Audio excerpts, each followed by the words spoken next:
உங்களுக்கு பிசினஸ் பண்றது ரொம்ப பிடிக்குமா? இந்தியாவுல கிட்டத்தட்ட 3,00,000 கம்பெனிஸ் ரன் பண்ணிட்டு இருக்காங்க. அதுல டாப் 50 கம்பெனிஸ் பங்கு சந்தையில NSE அதாவது நேஷனல் ஸ்டாக் எக்ஸ்சேஞ்சில நிஃப்டி 50க்குள்ள போட்டு அதுல நிறைய பேர் ட்ரேட் அப்படிங்கறத பண்ணுவாங்க. இந்த டாப் 50 கம்பெனிஸ்ல நம்ம இன்வெஸ்ட் பண்றதுல லார்ஜ் கேப் ஸ்டாக்ஸ் அப்படின்னு சொல்லுவாங்க. அதாவது நீங்க இன்வெஸ்ட் பண்றதுக்கு எனக்கு ரிஸ்க் எடுக்க பயமா இருக்கு அப்படிங்கிறவங்க லார்ஜ் கேப்ல இன்வெஸ்ட் பண்ணிட்டு ரொம்ப சேஃப் அண்ட் செக்யூரான ஒரு ஜோன்ல இருப்பாங்க. 50 கம்பெனிஸ்ல ஏதாவது இந்த கம்பெனி நல்லா செயல்படல அப்படின்னா அந்த கம்பெனியை கட்டி விட்டு அதுக்கு அடுத்த பொசிஷன் 51 52 ரேஞ்ச்ல இருப்பாங்க இல்லையா, அந்த கம்பெனியை தூக்கி உள்ள போட்டுருவாங்க. அதே மாதிரிதான் இப்போ 2 கம்பெனியும் தள்ளி விட்டு புதுசா 2 கம்பெனியும் உள்ள கொண்டு வராங்க. என்ன அப்படின்னு சொல்லி டீடைல்ஸ் சொன்னா பிஃபோர் தட் உங்களோட பேஜ் நீங்க ஃபாலோ பண்ணீங்கன்னா ஃபாலோ பண்ண தட்டி விட்டுருங்க. இண்டிகோ மற்றும் மேக்ஸ் லைஃப் இன்சூரன்ஸ் இந்த 2 நிறுவனம் நிஃப்டி 50க்குள்ள புதுசா ஆட் பண்றாங்க.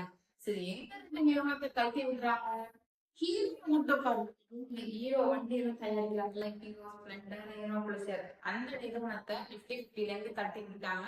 தென் இண்டஸ்இண்ட் பேங்க் கலட்டி விட்டுட்டாங்க நிஃப்டி 50ல. தென் நிஃப்டி 50ல இருக்கக்கூடிய இப்போ 50 நிறுவனங்களோட டேட்டா வேணும் அப்படின்னா ஜஸ்ட் பேடிஎம் சொல்லி கமெண்ட் பண்ணுங்க. நானே உங்களுக்கு அந்த 50 கம்பெனிஸோட டீடைல்ஸை ஷேர் பண்ணுங்க.